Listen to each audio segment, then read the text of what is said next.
Now, preview time. So let's take a look at what's coming your way.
What's going on, everybody? Welcome to another brand new installment of Renegades Reviews, exclusively here as always on the Casa D18 Studios channel. I, of course, am your host, the Renegade JJ Williams, and today we're going to kick off a little week of urban school movies. Movies that are set within the schools but within urban communities. And we're going to kick all that off with the iconic Dangerous Minds, starring Michelle Pfeiffer, George Zunduza, Robin Bartlett, Courtney B. Vance, Renole Santiago, Wade Dominguez, and Brooklyn Harris. What's going on, everybody? Thank you for joining me here once again for another brand new installment of Renegades Reviews. And as I said during the introduction, we're going to kick off a little week of movies set in the urban communities at school. And we're starting things off with Dangerous Minds, the iconic 1990s movie that gave us Coolio's Gangsta's Paradise on the soundtrack. And as our movie opens, Luann Johnson is a former Marine who applies for a teaching job at a high school. Luann is surprised and pleased to be offered the position immediately. However, when she shows up the next day to begin teaching, she finds herself confronted with a classroom full of tough, sullen teenagers, all from low-income, working-class backgrounds, some of whom are involved in gang warfare and drug pushing and flatly refusing to engage with anything. The students nickname Luann White Bread due to her race and apparent lack of authority, to which Luann responds by returning the next day in a leather jacket and then teaching them some karate. The students then begin to show some interest in those activities, but they withdraw when Luann begins to teach the curriculum. In a desperate attempt to reach the students, Luann devises classroom exercises that teach similar principles to the ones that are presented in the curriculum, but by using themes and language that appeal to the students. She also attempts to motivate them by giving them all an A grade from the very beginning of the year and telling them that the only thing required of them is that they maintain it. Now, in order to introduce them to poetry, Luann uses the lyrics of Bob Dylan's Mr. Tambourine Man in order to teach them symbolism and metaphor. And once this is achieved, she progresses to Dylan Thomas's Do Not Go Gentle into That Good Night.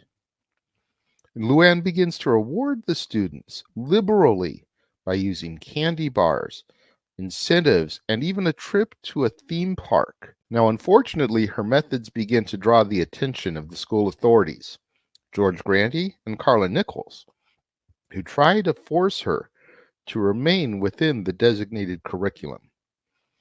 A few particular students end up attracting Luann's interest due to their personal problems.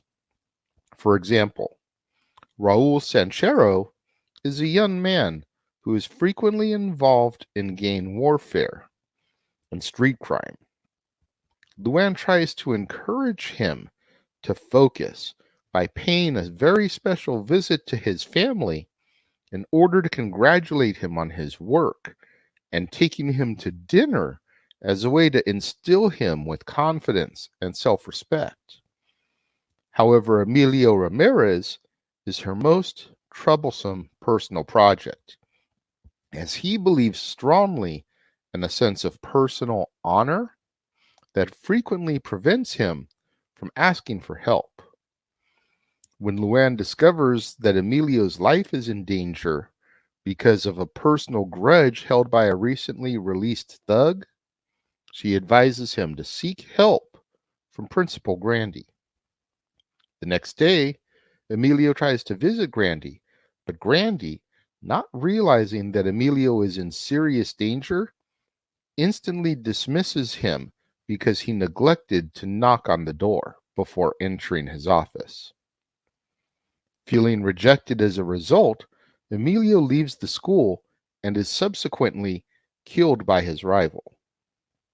Heartbroken by her failure to protect Emilio and angry at the indifferent school system for contributing to his death, Luann announces to the class her intention to leave the school at the end of the year. The students break down, though, begging her not to leave, wanting to know why Emilio was so much more important than the rest of them, why they aren't as important to her as he was. Overwhelmed by their unbridled display of emotion, Luann decides to stay and continue teaching them as our movie comes to its close. So this one, I won't say it was a fun one, but this one was a cool one to go back and revisit. I had not seen this film since the year it was released in theaters. I had gone to see it because the Coolio song, because of Gangsta's Paradise, because of Michelle Pfeiffer, but I hadn't really seen it since. And I don't really remember why I hadn't seen it since, really, because I enjoyed it then. I enjoyed revisiting it and watching it now. But for whatever reason, that 20, almost 30 years now in between, I just shied away from it. Maybe it was the overuse of Gangsta's Paradise in the film because the song is used 4 times during the course of the movie, which is a little bit extreme for a song like that. So that could have been a part of it, even though I adore Gangsta's Paradise. But for whatever reason, I just didn't continue viewing this on a regular. And I feel like that's a crime because this is such a good movie, as are some of the other movies we're going to get into this month that maybe I have never seen or haven't seen in a very long time. I mean, you've got your regular viewing movies, right?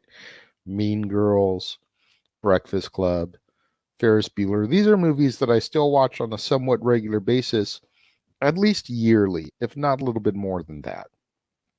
But then you got your movies that you've never seen before and that you don't watch as often. And then when you watch them again, it's like, man, why don't I watch this more often? Because this is good. And I feel like that's the class where Dangerous Minds falls in. I really need to start watching this one a little bit more regularly because Michelle Pfeiffer does an awesome job and the kids do such a great job. Most of the kids didn't even go on to have Hollywood careers, but they did such good jobs in this movie that you can't take your eyes off of them. Of course, Gangsta's Paradise, parodied by Weird Al Yankovic into Amish Paradise, caused a rift between Weird Al and Coolio. That is well documented. That could possibly be part of why I held off on rewatching this again for so long because I was on Weird Al's side, despite still being a Coolio fan and loving the song. I was on Weird Al's side when it came to that. But this is such a good movie. The setting is good. The music is good. There were a couple other songs on the soundtrack to have minor success. Nothing near as major as Coolio's Gangsta's Paradise, though. And if you're wondering why I keep going back to the song, it's because unfortunately I feel that is what this movie is most recognizable for. There's not a specific scene or a moment or even an actor or actress that you watch this movie and you're like, oh my God, that right there was amazing. This movie is most known and recognized because of the main song. So that's why I keep going back to that.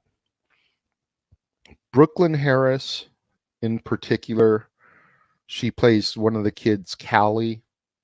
I thought was really good. She's one of the ones that didn't really have a career outside of this. Renoli Santiago, Raul, I thought did an amazing job.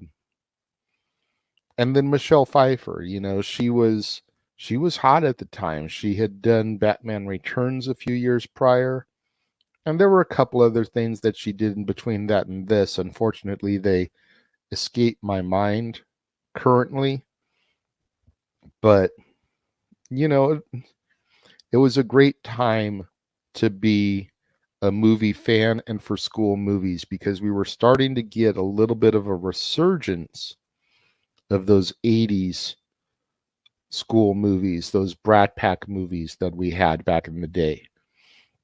We had Dangerous Minds, we had The Substitute, which I'll review later this week. And then as we got closer to the end of the decade, we started to switch focus a little bit, and we had Clueless, we had Mean Girls, we had 10 Things I Hate About You, we had American Pie, and so many of those coming through as well. It was a good time because it was kind of a throwback to that 80s era, which we're going to get into next week, I believe. But at the same time, establishing a new identity in those school movies. What do you guys think of Dangerous Minds? Let me know. When it comes to my rating of this one, I'm going to go 3.5 out of 5 because, like I said, there's nothing, oh my God, memorable about it, which could be part of why it took so long for me to rewatch it. But it's a good movie. It's definitely worth your time, your effort seeking it out. It's definitely worth you sitting down and giving it a chance. And who knows, maybe you'll enjoy it as well. But 3.5 out of 5 stars for me. What do you guys think of it? Let me know. If you're watching the premiere, leave your thoughts and comments over here. If you're watching on demand later in the day, leave your thoughts and comments down here. But let's have that conversation, that debate, that discussion. Let's get into it. Leave your thoughts below. Make sure you tune in at the top of the hour, right here on the Casa D18 Studios channel, as well as over on the Jeff Meacham Network for another brand new installment of The Dads Not Always on Wrestling, as we take a look at our top 10 movies set in school. From kindergarten cops to high school highs to dorm days to Mean Girls and Clueless Girls. There's so much ground to cover here, whether it's a day of hooky or a day in detention. We've got so many movies that me and Jeff are going to go through and discuss. Hopefully there won't be a whole lot of duplicates, but tune in at the top of the hour for the top 10 movies set in school. And then tomorrow, right here on the Casa D18 Studios channel, it'll be time once again to step into Stat Boys Sports Bar featuring Dory Lou and get all the latest updates as we get ready to roll into week 1 of the NFL. As I like to say, the food is hot, the beer is ice cold, the seats are warm. So pull up a bar stool and enjoy some good conversation with the Stat Boy Mike Caldwell, Dory Lou, and his cast of regulars where everybody knows your name here at Stat Boys Sports Bar. You're not going to want to miss out on any of that content right here on the Casa D18 Studios channel or over on the Jeff Meacham Network as we take a look at the top 10 movies set in school, and we invite you one more time into Stat Boys Sports Bar. To all my loyal fans and viewers out there, thank you so much for tuning in and joining me today. I greatly appreciate it. Make sure you smash that like button. Make sure you're subscribed. Make sure that notification bell is turned on so you don't miss any updates when they go live here on the channel. You get all the notifications, all the information about our video drops. Make sure you share this video with your family, friends, loved ones, movie lovers, cinephiles, Michelle Pfeiffer fans, Coolio fans, Gangsta's Paradise fans. You know, anybody you can think of that would enjoy this review of this movie, share this video with them. It's the only way we're going to help boost up my visibility in the YouTube algorithms so I can eventually get monetized by the end of the year, start making some money on this endeavor. Thank you once again to everybody who joined and tuned in today. I appreciate it more than you'll ever know. And I will see you guys next time.